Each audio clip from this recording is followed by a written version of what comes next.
Hello and welcome to Living Care podcast. I'm Luca, the co-founder and owner of the Living Care company, and I'd like to welcome Ruth Fogg from StressWorx. Hi, Ruth. Good morning, Luca. Thank you for having me. My pleasure. We love to talk to those providing services and help within the care sort of domain. I'm wondering if we could just start by asking you, Ruth, uh, about your background and how you came up with the idea for StressWorx and what it is and when did you start doing it and whatnot. Okay, 23 years ago, I was the head of the youth service in the Department of Education in the London Borough of Ealing. I had 120 staff and I really enjoyed my job, involved on the national youth work scene. And then out of the blue, very unexpectedly, my father died suddenly.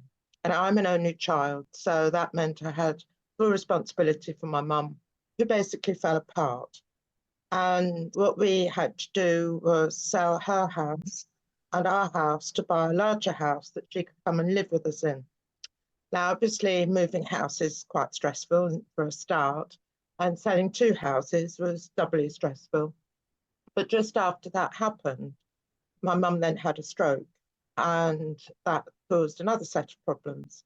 And then to add to that, my son, at the age of 11, suddenly developed chronic fatigue syndrome, and he was ill for 5 years. So I had my mum incapacitated and my son incapacitated, and I was going backwards and forwards, 20 miles at lunchtime, back to work, and it was just unsustainable. So I was experiencing high levels of stress myself. And obviously, my family came first. So fortunately, I'd done enough years to take early retirement. So I took early retirement, and in between caring for the two of them, I'm not the sort of person who sits still and does nothing. So because I'd done a master's degree in counselling psychology, I decided to build on that. But I didn't just want to be a traditional counsellor because it takes so long to have counselling. And so what I actually did was I did a diploma in hypnosis and training in coaching and emotional freedom technique, which I can say more about later on, and set myself up as StressWorx, which obviously stress covers an enormous amount of people and issues and ages. The youngest I've seen as a client is 4 and the oldest is 94. So everyone has a different story to tell, and everyone has a different experience of stress. I'm also a professional speaker, a member of the Professional Speakers Association, and I've written, I think it's 10 books now, one of which is specifically for carers, which again I can tell you a little bit more about later on. So that was the birth of StressWorx. And it came about because I'd previously done a lot of youth work training. And with a partner, I had a company called YouthWorks. So StressWorx was an easy definition to actually follow on with that. So yes, it's been 23 years now. What does the work that StressWorx takes? Obviously, you inform people, you educate people, but how does that happen? Mainly face to face, but obviously as a speaker, I do talks and I do workshops as well, because it's really important that people understand what stress is before they try to manage it. And often it's the other way around. So if people go to the doctor, they will get tablets of some description, which are like a blanket. They don't deal with the root cause. And it's my belief that you need to deal with the cause of the stress, understand what's going on, how your mind works, why you feel the way that you do, then you're in a much better position to actually deal with it. And obviously that's where I come in with the tools and the techniques to actually stay in control, because that's what we want to do.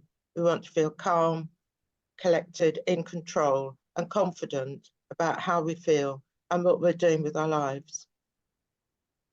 Yes, absolutely. How would someone that is going through potentially a tricky phase in life, potentially the parent or both parents may have become ill and need more care, or maybe a child, that it could be any life event which is then making the person feels stressed and upset, how do they recognize if they're dealing with it reasonably or if actually it's getting to the point where possibly they need to look at getting some help? How would they define that? That's a very good question, because we absorb stress like a sponge and we don't realize until we can't cope anymore, or it manifests itself in some sort of physical illness, that we actually have a problem. And I don't know what it is. It's something about the British Constitution that we are expected to cope with what life throws at us. And we're very bad at asking for help. And I think people they might recognize stress in someone else. They don't recognize it as easily in themselves. But when somebody is continuously irritable, anxious, they can't sleep, they might develop new habits that might be a bit twitchy, or they're off their food, have mood swings. And there's all sorts of signs and symptoms that indicate that stress is there. But the thing with stress is it's in stages. And that's why it's sometimes hard to recognize. Because at the positive end, we have eustress. And I describe that like a child on Christmas morning. It's the excitement, the bubbly stuff, the nervous energy. Yep. And that's the good stuff. And then we get what I call the daily hassles. So when you get up in the morning and you're late, the alarm didn't go off, you can't find your car keys, you get stuck in a traffic jam, you get late to work, and the day just rolls on like that. But all that goes away. But pressure is the next stage, and pressure is an interesting one, because pressure generally goes away. If you're in a traffic jam, for example, which means you're going to be late for a meeting, you feel stressed. But as soon as you get to your meeting, that stress goes away. So that's pressure, that's the difference. But when you're in constant pressure, everyday pressure, high demands and expectations on you, you've got no time for yourself, things like that, then that's when it tips into stress. Yep. And the NHS state that 80% of illnesses are either caused by stress or made worse by stress. But stress is manageable if you know how to deal with it. But then, of course, it tips into distress, then burnout, then illness, and then ultimately death. And let's be really serious about the stress can kill. A lot of heart attacks and strokes and tumours are caused by stress. So it's really important to understand what it is, how it affects you, and indeed what you can actually do about it. Thank you. I noticed you hadn't mentioned one word which I would associate with stress and pressure and whatnot, anxiety. How does that come into play with that whole process? I think they're very similar, stress and anxiety. They'd be hard to unpack, because what the mind suppresses, the body expresses in some way. So when you are anxious or stressed, then a lot of people, their muscles are tense, their throat closes up, their chest is tight, their shoulders are tight, and it manifests itself in our bodies in some way. And that could be with something like indigestion, or not anything like that, because to me, there's a very fine line between stress and anxiety.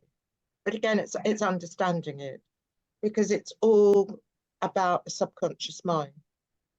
And people get stressed because they have negative beliefs, they have negative memories, they have fears, they have habits that they want to get rid of, all these things. There's a great long list of causes of stress, but they do affect us.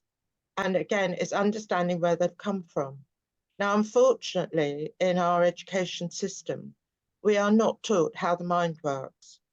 And the mind is in two parts, the conscious and the subconscious. And to my mind, knowing how the mind works would be far more useful than X plus Y equals whatever it equals. But because the mind's in two parts, the conscious mind is only 5%. Now, that's always a bit of a wake-up call, because people think that, oh no, I'm thinking about things. But the conscious mind at 5% needs recharging every night with sleep, like a mobile phone. We all know if we don't get enough sleep, then we struggle. Yeah. And sleeplessness or insomnia is also another factor which adds to stress. Doesn't necessarily cause it, but adds to it. So that leaves the 95%, the subconscious mind. And I imagine it like a filing cabinet. And in that filing cabinet are your emotions, your automatic body functions, your imagination, your fears, your habits, everything that's ever happened to you, everything you've learned at school, it's all in there. Let me try that out. What are 6 sixes? 36. Now, you didn't hesitate, Luca, but if you had learned that 6 sixes were 35, you would have given me that answer, because your subconscious mind takes what you give it, good, bad, and indifferent. But once things have been learned and stored, they're there forever. So if you think about if a toddler came into the room, you would probably remember a nursery rhyme because they're installed. It's like they're hardwired. And your mind is the most powerful computer you will ever come across, in spite of technology, which, as we know, can go wrong. But our computers are wired. Now, memories are really important in identifying stress, because if you think of a happy memory, that generates positive emotions, brings a smile to your face. But if it's a painful memory, a disturbing memory, an upsetting memory, then that triggers those feelings. And our memories, as we know, can be triggered very easily by a photograph, a film, by music. And immediately, if it's a negative one, we go into a downward spiral. Yeah. And once you can, again, understand that and know how to clear the memory, now you can't change what's happened, but you can change how you feel about it. And that is a useful thing to know with one of the tools that I use with the EFT, better known as tapping. As I say, I'll come to it later. But it all goes back to understanding what's going on in the subconscious. Because you see, we don't think about blinking, breathing, swallowing, our skin growing, our blood flowing, because we have to trust the subconscious mind. But unfortunately, it doesn't know the difference between right and wrong, real or imagined. So we can fantasize, visualize something, the worst case scenario, and that can cause us stress because it's all That's there. associating a memory with a threat or a fear, which then has the physiological impact and the mental impact as well. Absolutely. I had working with a 10-year-old girl last night who was very anxious. And after doing some detective work, we discovered that what she was worried about was a fox last summer had come into their house when the doors were open. And she was terrified this fox was going to come back and kill her dog. So she couldn't sleep because she kept worrying about this. But it was in her imagination. Of And course, the yeah. imagination is very powerful. We imagine all sorts of things. And if they're positive things, that's fine. But if they're negative, they can bring us down. And we get into that spiral, which takes us into depression, which is the last thing we need or want. Really interesting. And I think it's right in the context of care, and I suppose not just care, but of a loved one or a friend becoming, say, ill or losing capacity or developing dementia or another sort of neurological condition. How do we try to think of those things in such a way as not to develop unmanageable stress that can then lead to depression and other sorts of illnesses and problems? How do we cope with a loved one becoming more sick? It's hard. As I said earlier, my mum had a stroke and then she developed dementia. And it went from mild dementia to severe double incontinence within 3 or 4 weeks. And it is very distressing to see someone you care about in that state because they're not your loved one anymore in the way that they were. And I think the first thing is acceptance. And that's in itself, that's quite hard, but it's out of your control. And this is part of the problem. It's accepting that it is out of your control and therefore you cannot do anything about it. So it's easy for me to sit here now and say there's no point in stressing about it, but we do, because we keep thinking, what if, or if only I could have done this or I could have done that. But it is about acceptance. And I can remember quite easily that I felt resentful, I felt angry, and then I felt guilty for feeling resentful and angry. And it becomes a bit of a vicious circle. But once you've accepted it, and also accept any support that's available in terms of respite care or daycare that may be available, trips out, day provision, then that gives the carer a bit of respite, because that's important to recharge your batteries.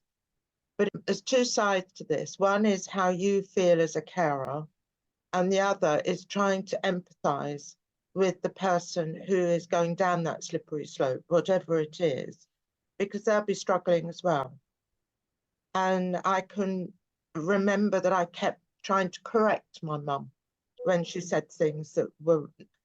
And my youngest son, who was 8 at the time, he would just sit and hold her hand and just go along with whatever she said.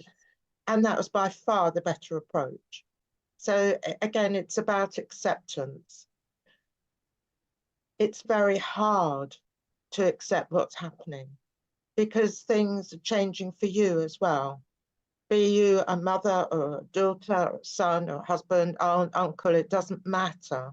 You have to look at your own emotions as well.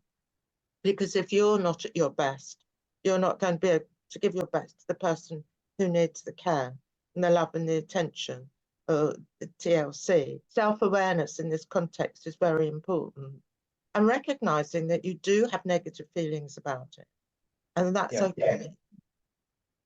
To be connected to thwarted expectations, can't it? Because you might have imagined your mum getting older and having a certain quality of life and being able to continue on and maybe not declining so rapidly, and the future, that future then was quite rapidly spoiled, wasn't it? And so then it's reconciling that expectation of what the future should have been to the reality of what's in front of you. I think that's probably where it can get very, very challenging. And also lack of information, because we didn't really know what to expect. And I think that's crucial. And that's where companies like yours can help people to understand that this possibly might happen. Of course, it doesn't always happen.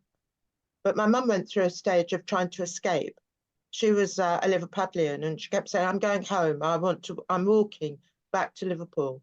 And because I have hearing loss, I never heard the front door. I get people, local neighbours, bringing her home and things like that, which I'm so glad that they did. But she fell and all sorts of things happened. And I blame myself, because she left the door open and somebody came in and cut our alarm system, for example. And it was things like, I should have done this, I should have done that. And should is one of the worst words in our vocabulary, because we can beat ourselves up so badly and it achieves absolutely nothing. And if you change should to could, it just feels a little bit better. But I think the message is that it is tough, it is stressful, and you just have to get through it. But it does come to an end in one way or another. And that's another guilt feeling, because you think, oh, I wish this would end. And then you feel bad because you know what the resolution is going to be. Yeah, it is a very difficult task caring for somebody, especially a loved one. I think it's possibly easier with somebody you don't know, but of course you get to know them and build a relationship and rapport with them. So it's a very tough job, and I do have enormous respect for carers. Yeah, it's amazing, really, what they do. Often family remark that they couldn't possibly give the care that the carer is currently giving to their loved one, and how on earth do they get the patients? But as you say, it can be more difficult rather for family to directly care for their loved ones than it might be for a professional carer. But I think communication is key in a family situation, and helping children to understand that whoever the adult is, or the person who needs the care, has changed, and explained to them, because kids are very resilient. They accept things far more readily than adults do. And I think in the family dynamics, the kids sometimes feel left out if mum is looking after the grandparent. And it's very difficult and stressful for the mum, because she's pulled in two directions. So the family dynamics are challenging, but it is important to be as open and honest as possible about what's going on to everybody. Absolutely. Ruth, can you tell me how you might help someone who is finding it difficult to cope with a loved one or another family member becoming ill, maybe with dementia, and finding that difficult to cope with? What service do you offer? First of all, I would ask them about their situation, and then I will explain how the mind works, because all the negative emotions around being a carer, which is probably why they've come to see me in the first place, because they're not coping very well. Explain why and how that goes about. Then I explain the therapies that I use. So I work with the subconscious mind, because we can talk till the cows come home. But if you don't have any coping strategies, you don't know how to move forward. And my challenge with traditional counselling is that by talking about something over and over again, you're actually compounding the problem, not dealing with it. So by using the techniques I use, which work on the subconscious, then we can actually do something about it, because that's where the problem's stored. In exactly the way 66 to 36, that's where it's stored. So I use three therapies. One is EMDR, which is eye movement desensitization reprocessing. It's such a mouthful, but it's basically moving your eyes in a certain way, which alleviates the immediate stress. It doesn't deal with the problem, but it's a way of, when somebody's like this, of just helping them to relax. And I'm happy to send you some information on any of these therapies. The second one I use, which most people know something about, is hypnosis. But lots of people are very wary of hypnosis because they don't really understand it, because they've seen people doing silly things on television. And the example I give is absolutely ridiculous. But I say to people, if I were to put you in hypnosis now and ask you to take your clothes off and run up and down the road, you would come out of hypnosis immediately, unless you wanted to take your clothes off and run up and down the road, because nobody does anything against their moral compass. So if somebody comes to me for smoking, for example, because they've been told to, or they feel they ought to, then I'll send them home, because if they don't want to change, then they're not going to be able to. Now, hypnosis is the oldest healing method known to man. The Egyptians used to have sleep temples. And if you think about it, when you don't feel well, you go to bed and you try and sleep, because sleep is a natural healer. And again, with going back to stress, if you can sleep properly, then you're more able to cope with the challenges of the day ahead. If you don't sleep, yes, then the next day is challenging, to say the least. So hypnosis is a powerful tool, which I use never on the first session, because why would they trust me to shut their eyes and let me take them to a safe place or whatever? But I do have an audio, which is a generic stress relief audio, which I'm happy to send to you to distribute to your carers or to your listeners. And my email, I presume, will be at the end of this recording. So yes, people can contact me. It's complimentary. They're very welcome to it. And again, it will take the edge off things. Because what hypnosis does is it relaxes the conscious mind, so the work can take place in the subconscious. And it feels like dropping off to sleep when the television's on. You're aware of a voice in the background, but you can't be bothered with it. Or alternatively, when you're just dropping off to sleep, you're half awake, half asleep. It's that sort of sensation. It's very relaxing and it's very powerful. We can make a lot of changes with hypnosis. But the main self-help tool I use is emotional freedom technique, which is tapping on meridian points.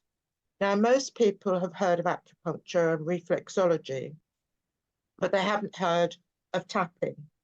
Now, reflexology and acupuncture are great for pain and relaxation, but they don't work on what's going up here. And our emotions, the key to this, understanding what our emotions are and actually identifying them. So with tapping, you identify the emotion. So let's say something really simple, say, even though I have a fear of spiders, and then make a positive conscious choice, I choose to release the fear. Because what's actually happening is the conscious mind is saying, pull yourself together, it's only a little spider. But the subconscious has said, yeah, but one ran over my face when I was a kid, or I'm really scared of them. And they're fighting each other.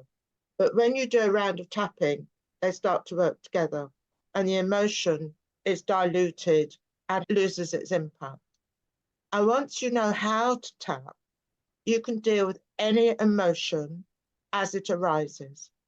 You can deal with physical tension, which we talked about earlier, and you can deal with memories, because a memory is a picture. And as I said earlier, we can't change what's happened, we can change how you feel about it. For example, going back to the little girl I saw yesterday, she has this picture in her mind of this fox nose to nose with her dog. But when we got that picture to move away from, her fear about the fox attacking the dog went away.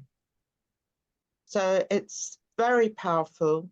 And because you have your feelings and your fingertips with you all the time, you can deal with things as they arise. So if you've had a difficult situation as a carer with the person you're caring for, then you can just nip to the toilet or go into the kitchen, do a round of tapping, and you will calm down and feel better. So it's a really useful tool to have. The other thing I recommend to everyone is deep breathing. Deep breathing slows the body down, slows the heart down, releases that tension, that physical tension that's within us. And that's something we can all do. You breathe in and hold your breath for to the count of 4 or 5, and then breathe out to the count of 4 or 5. Your body slows down. The other thing which is useful is journaling. And if you write down your emotions, then they're out of here, they're on paper. And again, it's a release. So they're very simple tips. Now, obviously, EFT is something that needs to be learned, but I'd be more than happy to do an online workshop if that would help, because it is so powerful. And I believe that every child in this country should know how to do tapping, because they take to it like a duck to water. It's very simple, but as I said, it's so powerful and it's painless. No pills, no pain. And you've got your fingertips, your feelings with you, so you could do it whenever, wherever. We might take you up on that actually with the group session or the introductory session. I think you mentioned. Thank you. Ruth, what typically are the causes of stress? Fears, painful memories, habits, negative habits that people have got into, that sense that they're out of control, that they can't cope, bullying. The range is actually enormous, because there's our belief system. If you believe that you're not good enough, that you're a failure, that can cause stress. Yeah. People who want to be perfectionist, that causes stress, because perfection is an illusion. So people will never get there, so we have to explore it. I've seen clients who, give you a couple of examples. A young woman had failed her driving test 5 times, and she just couldn't work out what was going on. So she came to see me, And I said, what happened at the point that you failed? She said, every time it was at a roundabout. And what it was she'd been with a boyfriend driving and they'd had a nasty accident. So every time she approached a roundabout, the image of this accident came flooding into her mind. She'd stall the car and fail her test. So we got the memory and she passed her test. I could sit here all day giving you examples. I'm working with a man who's transitioned from female. Now, needless to say, that's been a very stressful experience. I've worked with guys who they've been overlooked for promotions, they feel failure, all sorts of things, because we're all different and we all have different experiences. And even with carers, they will take their personal stress to work. So if they have problems at home or if they're grieving, grief is something, again, I do see a lot of, because going back to Victorian times, women were expected, men as well, obviously, they were expected to grieve for 12 months. And the women would go from black to purple to lilac to white throughout the year in terms of their dress. But when the First World War came about, the women weren't allowed to have a year's grieving process because they were needed in the factories and so on. So it was reduced to 2 weeks, and that's what it is now. Now, when you think about it, and I speak from my own experience, you cannot recover from a grief in 2 weeks. It's ridiculous. So people, again, I should be all right now, or I should be able to do this, or I should be over it. It doesn't work like that. Grief is one of the most painful emotions that we can experience. So if somebody is suffering from grief or any other form of anxiety, they're worried about their kids or whatever it is, they are going to take that stress to work with them. And equally, if they are in a stressful situation at work, they will take that stress home.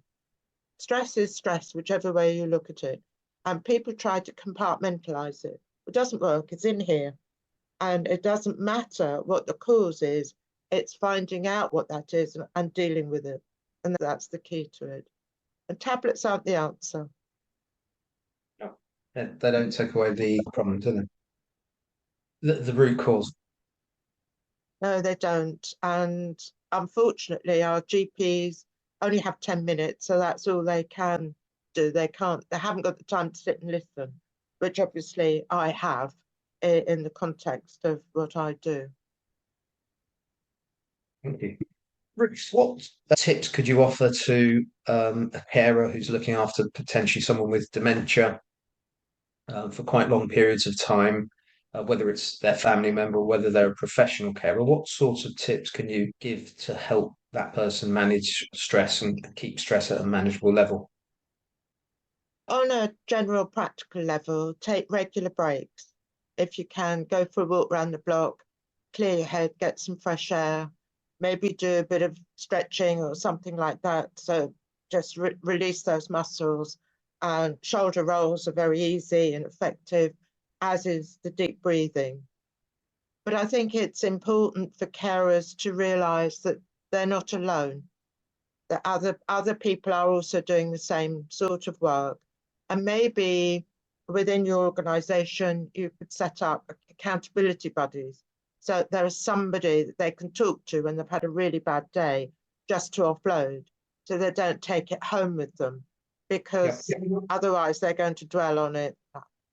Journaling, as I've already said, and possibly a support group of carers, because I think just knowing that someone else is in the same situation as you can offer that support and reassurance, and you can check things out. Well, what do I do if, or how do I do this? And it's just knowing that there is some help out there if you need it. Because there are not any helplines, to the best of my knowledge, for carers. No, and it's a very lonely, I was going to say depressing, but it can be very depressing, helping somebody when you know that there is no positive outcome. Particular advice could you give to someone who wanted to try journaling to help? manage their stress and get it into context and monitor it, how would they go about journaling? First of all, just write whatever comes into your mind. Buy a cheap notebook in Poundland or whatever, but make it a regular thing. So every night or when you get home from work, just take 10 minutes. And it doesn't, you're not writing a book. It can just be writing down what happened or bullet points on how you felt. It's just getting it out of your head. And that's the important thing. It's not a skill that needs a lot of attention or training. It's just getting out whatever is in your mind onto paper. Alternatively, they could buy my book, which is for carers. And this tells you how to do EFT tapping, but also at the back, it's called a diary for a reason. And that is that you can record, can't really see on the camera, what was going on and how you felt and the statements you would use for tapping. And then the other purpose of having it written is that you can reflect on each week and look back and see, actually, I dealt with that better today than I did last week because I've got rid of the emotion that was attached to that action. So it's a work in progress, if you like, because we all need to be more resilient in these sort of situations so that we can deal with the situation objectively and not get emotionally hooked in, because that makes it so much harder to actually deal with. Thank you. How would someone wanting to get in touch for advice and maybe your help, how would they get hold of you, Ruth? But that's easy, by email rather than phone, because as I said, I have hearing difficulties and I can't lip read on the phone. Very obvious statement, but many people just don't realise it. So by email, it's ruth@stressworx.co.uk, and StressWorx has an X on the end, not RKS. Your website is www.stressworx with an X on the end.co.uk. It is indeed, yes. And there is a fair amount of information there. But as I said, if any of your listeners would like my stress relief audio, they're more than welcome to it, because it just takes the edge off things, helps you relax, and hopefully helps you sleep as well. If somebody emails me, I can respond immediately. An email is nice and simple, and I can just send it back.